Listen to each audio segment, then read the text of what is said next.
আলাদা জামাত, কেউ বা আলাদা আলাদা একাকি পড়তেছে। হযরত ওমর জিজ্ঞাসা করলেন, কি করতেছো তোমরা? সবাই বললাম, আমরা কিয়ামুল লাইল তারাবি আদায় করতেছি। হযরত ওমর ইবনুল খাত্তাব রাদিয়াল্লাহু তাআলা আনহু বললেন, এইভাবে পৃথক পৃথক আদায় করলে বিষয়টা তো সুন্দর দেখায় না। আসো তোমরা সবাই মিলে জামাতবদ্ধ হয়ে যাও। একজন ইমাম বানা দিলেন, পেছনে সবাই নামাজ আদায় করতে শুরু করলো। সেই যে শুরু হয়েছে আজ অব্দি মক্কা মদিনায় চলছে।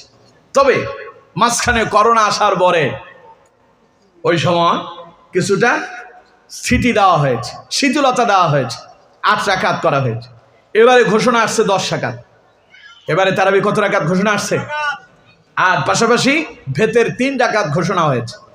তাহলে 10 আর 3 টোটাল 13 রাকাতের ঘোষণা আসছে। তাও এটা বলা হয়েছে এই জন্য, যেহেতু রমাদানে লোকজন ওমরা পালন করতে আসে, যাতে করে ওমরাতে বিঘ্ন সৃষ্টি না হয়। এই কথা বলা হয় নাই যে রাসূলুল্লাহ 8 রাকাত পড়ছেন বা 10 রাকাত অথবা 12 রাকাত, এই জন্য আমরা কমায় দিছি। এই ফতোয়া সেখানেও দেওয়া হয়নি। খালি আমার দেশে ফতোয়া নিয়ে আমার দেশের লোকজন হলো সুবিধাবাদ জিন্দাবাদ, ঠিক কিনা? জোরে বলেন ঠিক কিনা? বউরে 3 তালাক দিয়া মাসালা নেয়, হুজুর করব কি? এখন হুজুর যখন বলে আপনি কোন মাযহাব মানেন, কয় যে হানাফি। তা হানাফি মাযহাবের অনুসরণ যদি করেন তাহলে তো বউ তালাক হয়ে গেছে। এবার সেই চিন্তা করতেছে, এই হুজুরে তো এই কথা বলে বিপদে পড়ছি, তার মানে মনে হয় অন্য কোনো মাযহাবের ভিন্ন কোনো তরিকা আছে। এবার আরেক মাওলানা সাহেবের কাছে গেছে, যাই বললে যে হুজুর বউরে তো তালাক দিছি। কয় তালাক দিছো? কয় 3 তালাক। কয় কোন মাযহাবে আছো? কয় কোনো মাযহাবে নাই। তুমি লামাযহাবি? কয় হ্যাঁ। কয় তাইলে কোনো অসুবিধা নাই, তুমি যদি লামাযহাবি হও একসাথে 100 তালাক দিলেও 1 তালাক হবে। তার মানে সুবিধার জন্য এখন উনি মাযহাব ত্যাগ করছে। এরকম আছে না নাই? জোরে বলেন আছে না নাই? মনে রাখবেন, 2 নৌকায় পা দিলে সিট হইয়া মাঝখানে বইয়া ডুবে চুবে মরা লাগবে, ঠিক কিনা? এই জন্য এক পথে থাকতে হবে, কোরআনের পথে, ইসলামের পথে, রসুলের পথে। পারবো তো ইনশাআল্লাহ? সবাই বলেন পারবো তো ইনশাআল্লাহ? তাহলে আল্লাহ কয়, বান্দা দিনে রোজা পালন করো, সব গুনাহ মাফ হয়ে যাবে। রাতে কিয়ামুল লাইল করো, আমার ইবাদত করো, গুফিরা লাহু মা তাকাদ্দামা মিন যামবি, সব গুনাহ মাফ করে দেব। সুবহানাল্লাহ। এবার নবী করিম সাল্লাল্লাহু আলাইহি সাল্লাম বলছেন, রমাদানে এমন একটা রাত আল্লাহ পাক তার বান্দার জন্য দিয়ে দিলেন, সেই রাতের নাম হলো লাইলাতুল কদর। নবী করিম সাল্লাল্লাহু আলাইহি সাল্লাম বলছেন, মান কামা লাইলাতুল কদরি ঈমানান ওয়া ইহতিসাবান গুফিরা লাহু মা তাকাদ্দামা মিন যামবি।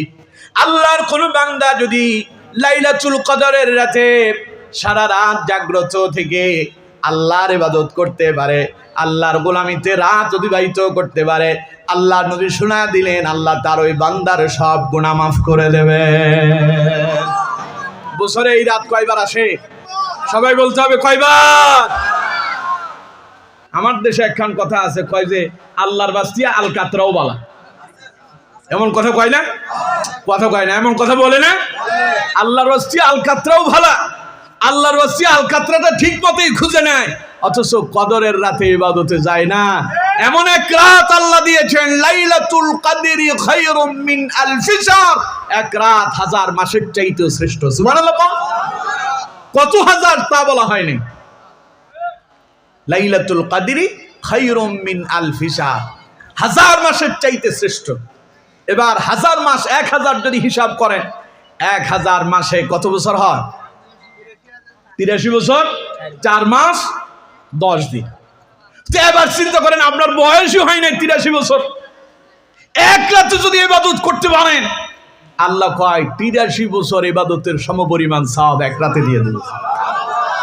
এমন রাত পেয়ে আল্লাহর কোন বান্দা যদি মাহরুম হয়, নবী বলছেন, মান হুরিমা খায়রাহা ফাকাদ হুরিম, ওই ব্যক্তি হয়ে গেল ক্ষতিগ্রস্ত, ওই ব্যক্তির মতো এরকম লোকসান, ওই ব্যক্তির মতো এরকম হতভাগা আল্লাহর জমিনে আর কেউ নাই। তাইলে রমাদানে 3টা সুবর্ণ সুযোগ। কয়টা? সবাই বলেন কয়টা? 1 নাম্বার, রোজা পালন করবেন, আল্লাহ রাব্বুল আলামিন আপনার জীবনের সব গুনাহ মাফ করে দিবেন। 2 নাম্বার, রাত্রিবেলা আল্লাহর ইবাদত করবেন, গুফিরা লাহু মা তাকাদ্দামা মিন যামবি, আল্লাহ সব গুনাহ মাফ করে দিবেন। তিন নাম্বার, লাইলাতুল কদরের রাতে আল্লাহর ইবাদতে রাত অতিবাহিত করবেন। নবী করিম সাল্লাল্লাহু আলাইহি সাল্লাম বলছেন, গুফিরা লাহু মা তাকাদ্দামা মিন যামবি, আল্লাহ পাক তোমার পূর্বের সব গুনাহগুলোকে মাফ করে দেবেন। এমন মাস পাওয়ার পরে কেউ যদি গুনাহ থেকে পরিত্রাণ না পায়, নবী বলছেন তার উপরে আল্লাহর লানত অভিশাপ। আল্লাহ কয় আমি দিলাম, নিলি না কেন? এলি না কেন? নিতে পারলি না কেন? জীবনে যদি 50 বছর হায়াত পান তাহলে 50 বার এইরকম 50টা মাস পেয়েছেন, 50টা এরকম লাইলাতুল কদরের রাত পেয়েছেন। আল্লাহ কয় এতগুলো সুবর্ণ সুযোগ গেল, জীবনের গুনাহ মাফ করতে পারলি না, তোর মতো হতভাগা আর কেউ হতে পারে। সুতরাং আমার বন্ধুগণ, তাহলে রমাদানে আমাদের গুরুত্বপূর্ণ একটা কাজ হচ্ছে আমরা রমাদানে রোজা পালন করতে হবে। রমাদানে কি পালন করতে হবে? সবাই বলেন কি?